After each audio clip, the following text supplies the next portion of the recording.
Alike car wash and deep fryers, what do they have in common? We're going to talk about that today on 10-Minute Food Truck Training. My dad works in B2B marketing. He came by my school for career day and said he was a big ROAS man. Then he told everyone how much he loved calculating his return on ad spend. My friends still laugh at me to this day. Not everyone gets B2B, but with LinkedIn, you'll be able to reach people who do. Get a $100 credit on your next ad campaign. Go to linkedin.com/results to claim your credit. That's linkedin.com/results. Terms and conditions apply. LinkedIn, the place to be, to be.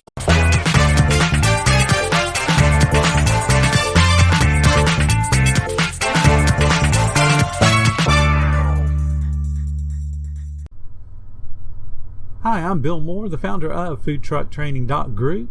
Deep frying can produce some delicious food that we all love to eat. But with shortening process going through the roof, how can we stretch the usable life of the shortening? So the first thing we're going to do is understand the enemies of shortening, and that's where light car wash comes in. We're going to start with light. That's L-I-G-H-T, as in sunlight. You want to store your oil away from direct sunlight.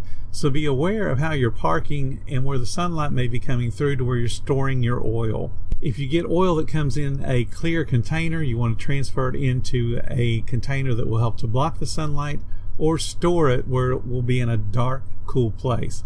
And you want to make sure you keep the caps on tight. The reason you're doing that is because fat molecules break down in the oil and it helps it to go rancid faster. And light accelerates that chemical reaction. So again, store oil away from the sunlight and be aware of how you're parking and where the sunlight may be coming through. The next part of light car wash to remember is CAR, and it stands for carbon buildup. That's the light brown buildup that soon turns black on areas in your fryer where you don't clean it as thoroughly as you should. Carbon insulates the shortening from the heat source, and it drops the temperature surrounding that buildup area. So that will give you cool areas and hot areas. Carbon also can flake off, and it gives your food a kind of a peppered look when it comes out of the shortening. If you have a new fryer, I suggest you take a picture of it today without any shortening in it and use that as a reference point every time you clean it. And that's exactly how your fryer look 2 and 3 and 4 years from now. The wash part of car wash is in an acronym. The W stands for water, A is for air, S is for salt, H is for heat. Each of those will break down your shortening faster. So let's talk about water. Water comes from overly wet products or ice crystals that have formed on your frozen foods. We all have seen those ice crystals. So you never ever want to add food to your fryer, to your basket rather, when it's hanging over a fryer, because all those little ice crystals that are clinging to the food when you dump it just fall off and go straight into the shortening. The ice that gets formed on the food is not because of freezer burn or anything like that. All the food has moisture in it, and that moisture wants to migrate to the outside during the freezing process. So there's always going to be some minute bit of ice crystals forming on your food. Again, take your basket away from the fryer, fill it up there, and then bring it over after you've given it a light shake before you drop it into the shortening. You don't want all that ice falling into the fryer, and that creates that foaming and sizzling, hissing action that we all are accustomed to hearing when we drop fried foods. So water, you want to avoid water and ice buildup. Air, and I know that's a difficult one to try to protect against, but air also helps break down your shortening. Edible oils react with atmospheric oxygen and it forms hydroperoxides, and that is through the process of oxidation. Oxidation is accelerated by heat, light, and air. So we're breaking down the shortening chemically when we expose it to those three things. Clearly we have to cook, so it has to be hot, but what we want to do is make sure that we cover the oil when we're not using it after we've closed, and it should remain covered until we open the next day, pulling the lid off to heat the shortening up or heat the fryer up. And obviously in a food truck, we want to have it covered anyway when we are driving around. When you use a filter system or a recirculation system, some people have, you only want to limit it to recirculating for a few moments, so you're not adding more oxygen to the shortening during that process. So we talked about air, we talked about water, now we're going to talk about salt. The thing that gives the food the flavor that makes people salivate and want more of your food. You cannot salt food when it's hanging over the shortening. The salt, when it lands into the shortening, will break it down. Likewise, you don't want to dump a product, salt it, and then refry it later to bring it up to a temperature. That's going to break down your shortening. The salt will cause the oil to become darker faster, and then it also releases off flavors, which is going to affect the taste of your food. Another thing that salt does is it pulls moisture out of products. So if you are dropping food that's already been salted, that salt's pulling the moisture out. So you're pulling more water back into your product along with the salt, and it causes more foam to form on the top of your shortening, which breaks it down faster.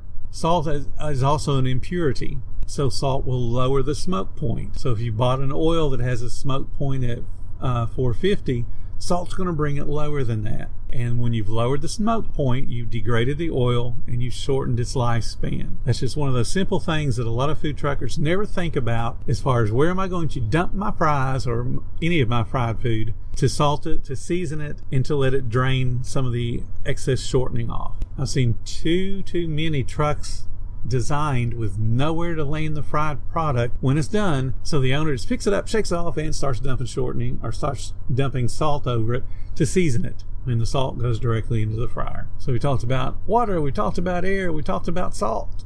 Now we're going to talk about heat. And heat is one of those that's confusing. Heat hurts the shortening. High temperatures are the enemy of shortening. They help to break it down faster. So if you're able to cook with a lower temperature, do so. Experiment with your food. What is the optimum cooking temperature, and how can you maintain that temperature throughout the day? Because what you're going to have happen as the shortening tends to break down, it will darken the food on the outside, but it will not be done on the inside. Fries are really sensitive when it comes to dark, short. The fries will turn dark and look like they're done, but the inside will not be done. And if you're getting into something that's like chicken, for instance, looks done on the outside and is raw on the inside. So be extremely mindful of your temperatures and cook at the lowest temperature possible. Most shortenings need to be around 350, 375, but you can get away with 325 if you're cooking a lot of food that's not frozen. For instance, French fries can be slacked. What slacked means is you allow them to thaw, which of course that gets all the ice crystals off of them. They have melted away. And the fries are going into your shortening at a closer to room temperature state. There's several different restaurants chains that do this, and they do it in different methods. The slacking fries is acceptable if it's not under refrigeration or being frozen. Once it's at room temperature, you have a hold time where it is being controlled by time rather than temperature, and you just need to determine what that safe time is. If I'm not too terribly mistaken, I believe it's going to be around the 4-hour mark. So if you're pulling out fries to thaw, you want to make sure all those thawed fries are used up within 4 hours. And what I would suggest you do is pull out 2 or 3 bags at a time so that they're all staggered. So they're maybe 15 or 30 minutes apart. So they're still thawing, but they're not having to all be used within 4 hours. Keep them thawing throughout the day. And of course, as you get towards the end of the day, you're hoping that you pulled out exactly enough so that the last order that is ordered is also the last one you have thawing out. So let's go over it again real quick. You have light car wash. Light impacts your shortening, causes a chemical reaction, so you want to keep it out of the sunlight. Car is for carbon. You want to clean your fryers, and we'll talk about that tomorrow.